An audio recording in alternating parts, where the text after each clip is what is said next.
founder or an entrepreneur. You wanna take your company value to 300 million, we gon' show you how to do it.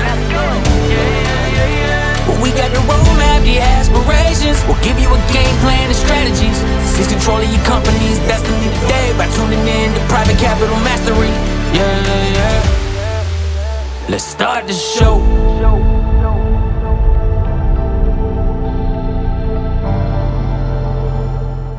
This is the Private Capital Mastery Podcast and Community. I'm your host, Brian Franco, and I welcome you back to part 3 of this 6-part series. Today, I'm going to focus on providing actionable strategies and expert advice on how to enhance the enterprise value of your company so that you are prepared for that unexpected offer from buyers in the marketplace and or you're transaction ready when you decide to pursue that capital event. So I'm going to break this into a few segments, but first we need to understand enterprise value. So what is it? So EV, or enterprise value, also known as EV, is a comprehensive measurement used to assess the total value of a company. It's capturing both the equity and the debt components of the business. Now look, enterprise value is crucial. It's a crucial metric for investors and analysts because it provides really a more accurate picture of the company's overall value, right? It's not segmented. We're looking at this holistically. And EV helps assess what it would cost to purchase the entire business outright or making it a valuable tool for mergers and acquisitions, investment analysts, or a comparative valuation, right?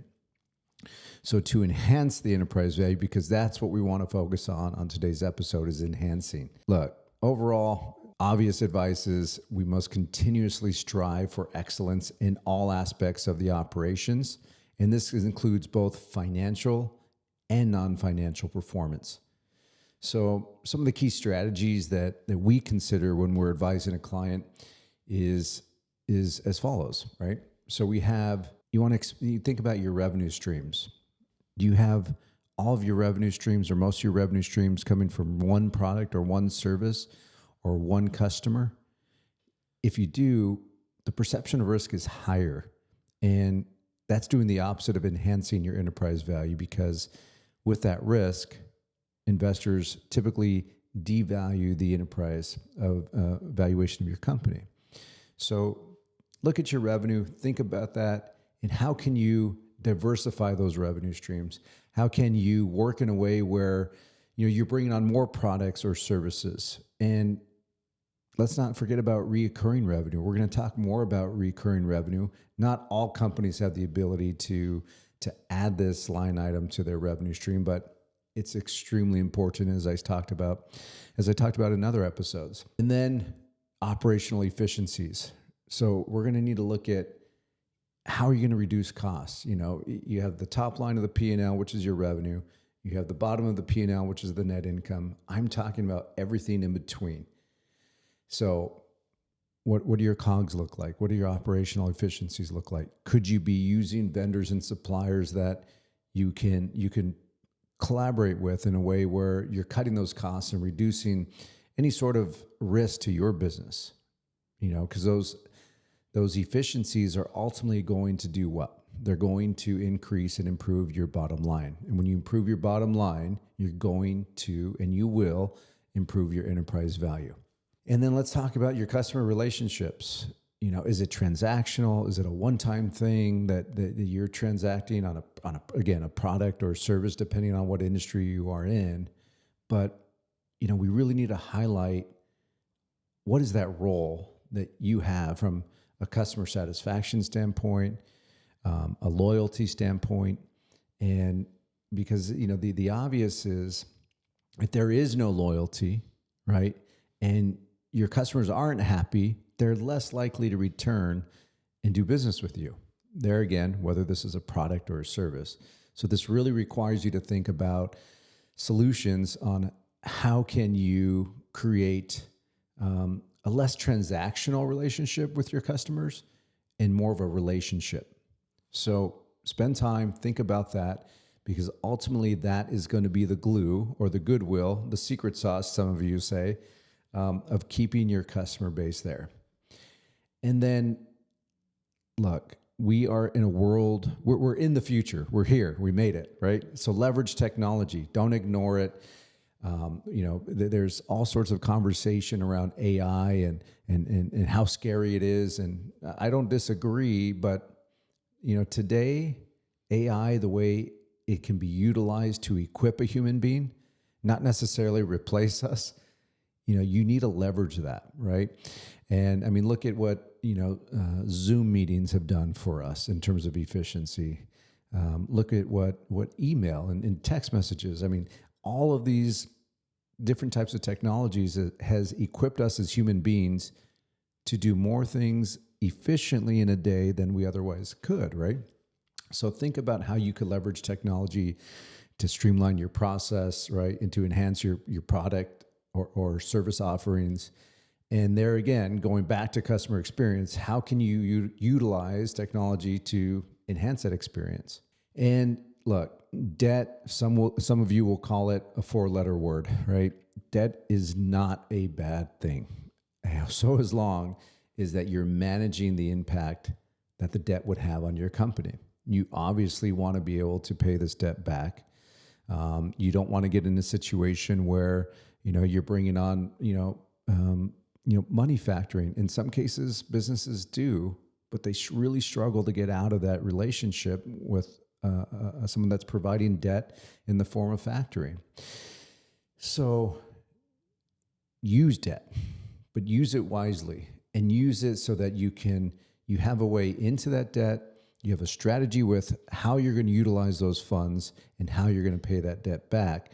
But the end result should always be, how is that debt going to improve the efficiency of your business, the offerings of your company, and ultimately feeding your bottom line, thus feeding your enterprise value.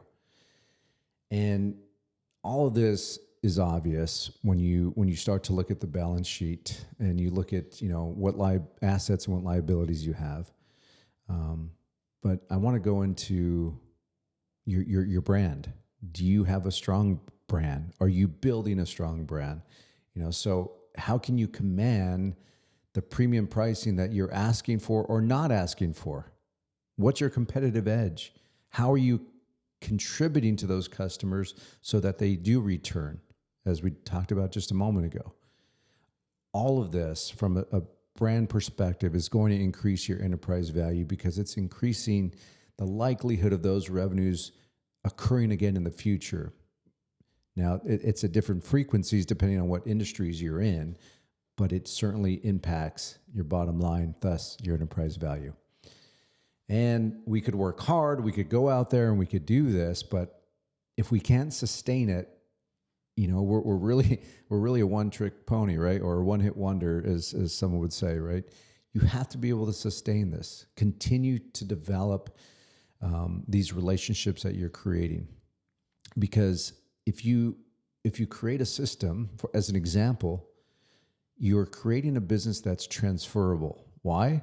Because if you are the system, if you're the router of information, if everything is going through you as an operator, as a business owner, you're really bogging down your team. And when it comes time to evaluating your company internally or by a third party that's looking to acquire you, they're going to see the risks that exist with you in a position where everything has to go through you. So create those systems, create that organizational chart so you have second tiers of leadership, you have third tiers of management, and everyone reporting to one another so that the company could continue to exist with or without you. And really what I'm speaking to is the transferability of the business. And the higher likelihood of transferability certainly equates to an increase in your enterprise value.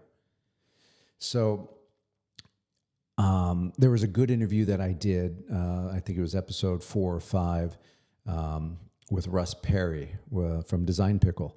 And on that episode, Russ was able to talk about how he leveraged the private capital markets, brought on a capital investor, and enhanced his valuation dramatically. Day one. Why? Well, because they put capital into his business, and that capital he had a plan with it. And when you listen and you unpack the details of his plan, you're going to see that he knew exactly where that money was going to be spent and how that was going to equate to increased revenues, thus increased profitability, thus increased enterprise value. You guys are seeing the pattern here now, but that's a great episode to reflect on. And I'll tell you, we need to avoid pitfalls, right? I hate to say that I've lost money in past investments. I hate to say that I have lost money, in businesses that I've acquired or operated. I prefer to call those tuitions, right? Because I've used those experiences to teach myself something as an entrepreneur. And to learn something, we have to pay a tuition. And so for that reason, I don't look at those as losses because I gain knowledge, I gain wisdom.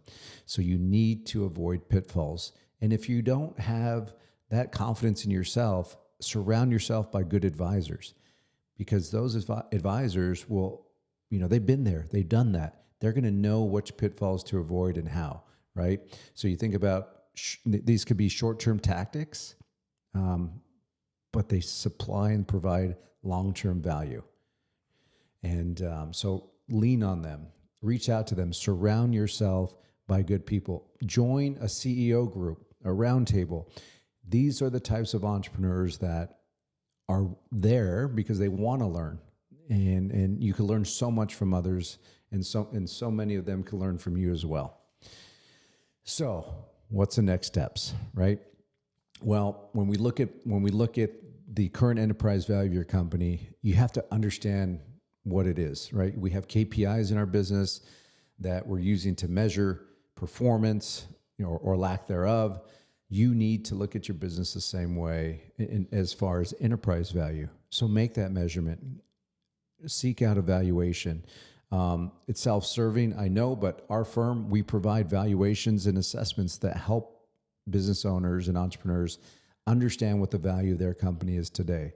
But we also couple that with an assessment, and that gives you more perspective and more actionable advice on what you could be doing to increase that enterprise value. And that's key, because as we say, we hear all the time, if you can't measure it, you cannot improve it, right? So, I'm going to tell you that the valuation or the EV of your business needs to be understood. It needs to be measured, and the frequency of those measurements, you and your team could decide. It could be annually. It could be, I'll back up, quarterly, semi-annually.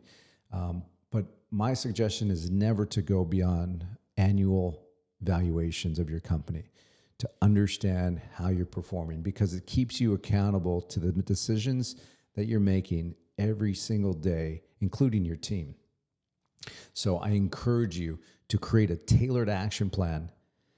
And that tailored action plan can come from, there again, a valuation that we could provide, an assessment that we could provide, or meeting and joining a group or a community of CEOs that can share their experiences. So let's summarize this episode, which has been exclusively focused on enhancing your enterprise value. Look at the technology. How can you use it? Make the measurements in your company. Keep your customers happy. Keep them coming back, right? And ultimately, driving your business through using capital, whether that's debt or equity. And if those are foreign words to you, or you're just not familiar with what those are, I encourage you to keep tuning in to the Private Capital Mastery podcast and community, because that's what we're talking about. That's the message we're sharing, and that's the thought we're provoking inside each and one of you that are listening in. So we're very excited to announce that we're creating the Private Capital Mastery community.